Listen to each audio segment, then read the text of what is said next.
Good day, everyone. My name is Maria Lynn Mackin, and today let's talk about the China English and its distinctive features by Wei Dongyang.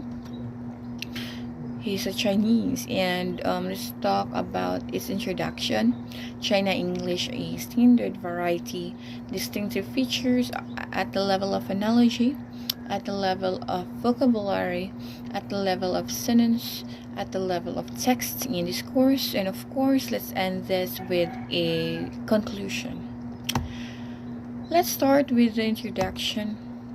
You can read it in my slide that the introduction of this one, and my explanation for this is there is an attractive idea that global lingua franca should be a uniform language, which to our disappointment is not true.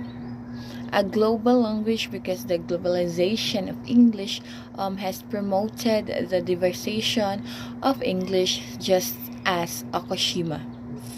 To produce the word glocal, coined from global and local, that's why it's glocal. It's to describe today's English in the meaning of having openness and internationality, and at the same time having local self-identity as well.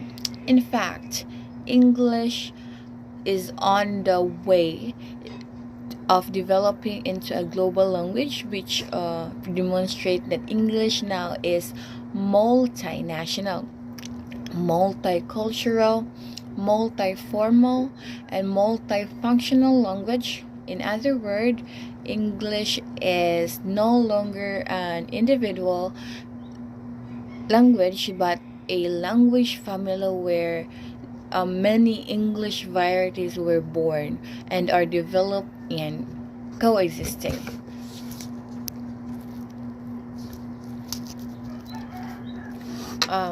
Also, in China, English as a member of English family is a developing variety that constructs Chinese cultural identity. But there is much discussion today on whether China English is as acceptable as British and American English.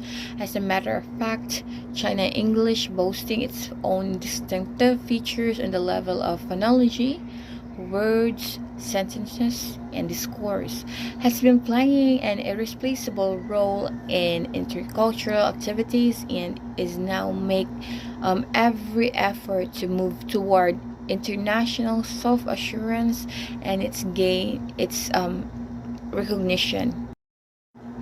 So that's it for the introduction. Let's proceed to the China English and a standard variety.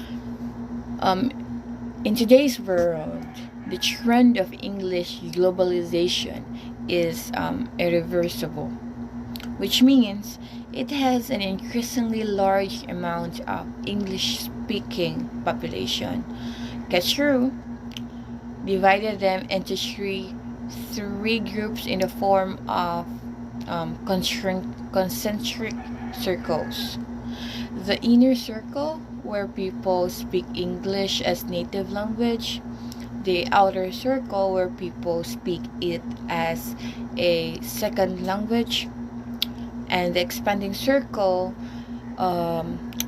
where people speak it as a foreign language. In that case, is it possible to attain a single world standard of English to regular various uses of English as first language, second language, and foreign language? Let's find out. What's more, one major consequence of globalization of English is the existence of several varieties of English, which have international mutual intelligibility and national cultural specificity, since different nations with different historical backgrounds and geographic locations encounter different events and environments, at least different fauna and flora. So it is ridiculous to adopt the Anglo-American standard to govern other standard um, English varieties rooted in Western cultures. So the like scenario is that English variety establishes its own standard that guarantees international intelligibility and national identity, which is the case of China English. So at the beginning, China English uses British or American English as its standard, which is now generally regarded as just two English varieties. So, and many countries have announced that independence of their Englishes and treat them as the equal varieties as British English and American English. So you can read it in my PowerPoint here. So it is predictable that the people who speak English as second and foreign language would far outnumber those native speakers. So Anglo-American socio-cultural framework alone is far from enough. Thus, China English as a complementary cultural element could serve a better role in Asian context than an exonormative native speaker variety. So let's proceed with the by the way, that's the end of the China English standard variety. So let's proceed with the distinctive features at the level of phonology. So when asked what goals they are pursuing, most of the Chinese English learners would say they want to acquire the ability to speak standard English as the native speakers do. But actually, there does not exist a single standard in spoken English. As Peter Roach put it, the idea of standard received pronunciation is a convenient fiction, not a science fact. So distinctive feature of level of phonology, there thus an RP or received pronunciation which came into acceptance in the late 19th century but which is never generally received and just used by perhaps only 3 to 5% of the population of England. So RP is not a American Standard English or Black American Standard English. It is the British language, the RP. It's called received pronunciation. So there used to be an idea that we might have a single word standard to which all the English speakers, regardless of geographical differences, social status, educational background, would try to confirm, which is too ideal to be true. What is perhaps more likely to happen in the development of a greater heterogeneity of Englishes internationally, there will be a widely understood and used variety. That is according to Yon. To end this topic of distinctive features at the level of phonology, there is no universally practiced variety, including the speeches in tapes and of teacher, which used to be regarded as standard. In fact, they are just good examples, worthy of following and imitating, but are by no means the framework that English learners should be unconditionally confine themselves to. Tapes and teachers' speech are far from being the only one that will meet the requirements in the future cross-cultural communication. Therefore, it is a wise choice for learners to expose themselves to different English varieties. So that's it for the distinctive feature at the level of phonology. Let's proceed with the distinctive feature at the level of vocabulary. So we all know that languages can hardly survive in isolation, but instead should always be in close contact with one another, owing to factors such as colonization, migration, trade, scientific or art exchanges, and the like. where there is language contact, there are surely word borrowings. According to Hu Xiaoyun, nearly all human speakers have to be some extent borrowed words from other speeches. So owing to language contact, what's more, language live by these reciprocal borrowings that convey fresh ideas and new concept characteristic of other cultures. Take English as an example. So nearly 80% of its vocabulary of sources comes from a wide range of sources, mainly Latin, French, and Greek, but also Dutch, Chinese, Arabic. No languages are sufficient unto themselves. Therefore, linguistics borrowing must be considered an inevitable necessity. An English language with an opening attitude enjoys and welcomes such as linguistic borrowings. Thus, it becomes rich, vigorous, and flexible, and finally reaches the position of global languages. So again, that it's for the distinctive features at the level of vocabulary. You can read it in my PowerPoint. And on the way becoming a global lingua franca, English has borrowed a large amount of words from Chinese, and of some of them have become part of parcel of the English language. So it lack of proper equivalence in native English may be an important factor of vocabulary borrowing. But nowadays, what determines that borrowing is at some extent the overall national strength, namely politics, economy, technology, and military, just as Hu Xiaoyun pointed out. Loan words or borrowing words may show a superiority of the nation from whose language they are borrowed. Due to a successful launch of Divine Vessel v Taikonaut, a China English word came into the Western newspaper on an equal footing with cosmonaut and astronaut, which on the other hand shows to the word of the leading role China plays in space field.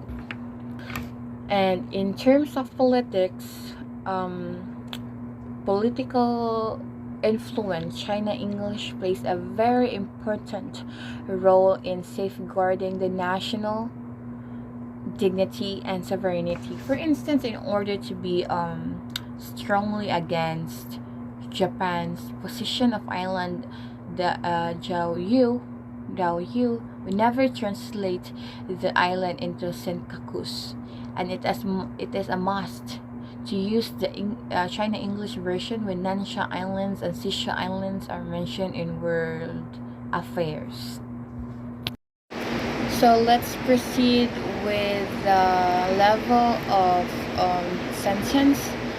So different languages have different sentence structures that can achieve the same aesthetic result, since beauty is not a quality but an effect, and different language have its own way to pursue beauty. So let's relive this slide. Due to different ways of thinking, English people attach more attention to hypothesis and tend to use logical connectives in making a grammatical connection. When there is more than one independent clause, there is scarcely any English sentence without a clause. And the contrary, Chinese prefer paradoxes, and they resort to reasoning for achieving local coherence. To them, sometimes the logical relation between two sentences is self-evident that can be sensed and comprehended. So connective free sentences exist in Chinese. For example, one for all for one.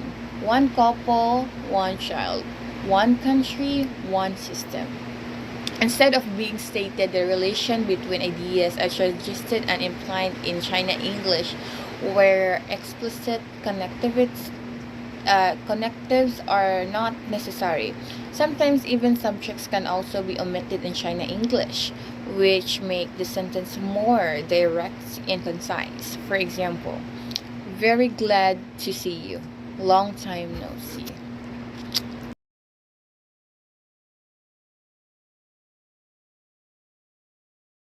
Let's proceed with the last distinctive features, and that is the level of text and discourse. So, a level of text and discourse, yeah, and text and discourse style of a language is largely determined by the word outlook, philosophical view, value system, and thinking patterns of vary nation to nation. So we have examples here in the text and discourse. You can read it in my PowerPoint, my slide, and I'll post it here.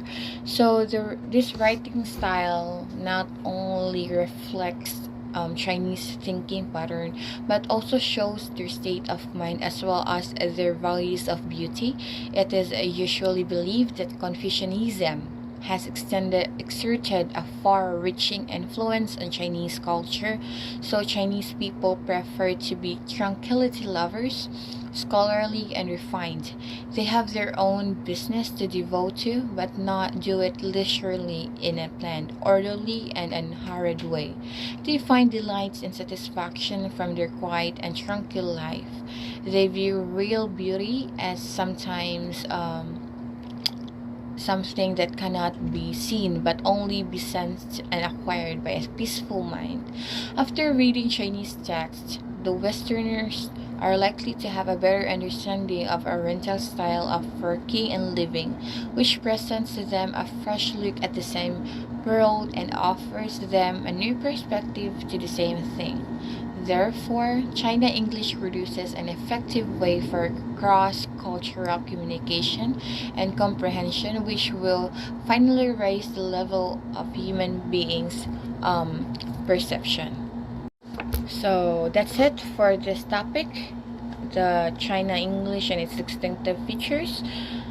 The conclusion, it is useful for us to bear David Crystal words in mind that it makes military powerful nation to establish a language, but it takes economically powerful one to maintain and expand it. As Chinese government gives priority to development of economy, China is now experiencing an economic boom.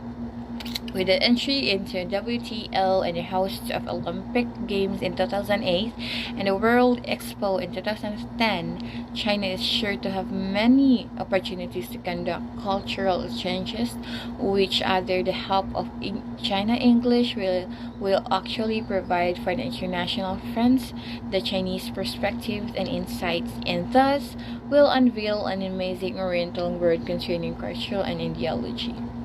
So that's it for today's discussion, and I hope you'll learn from discussions for today, and see you for the next video. Bye.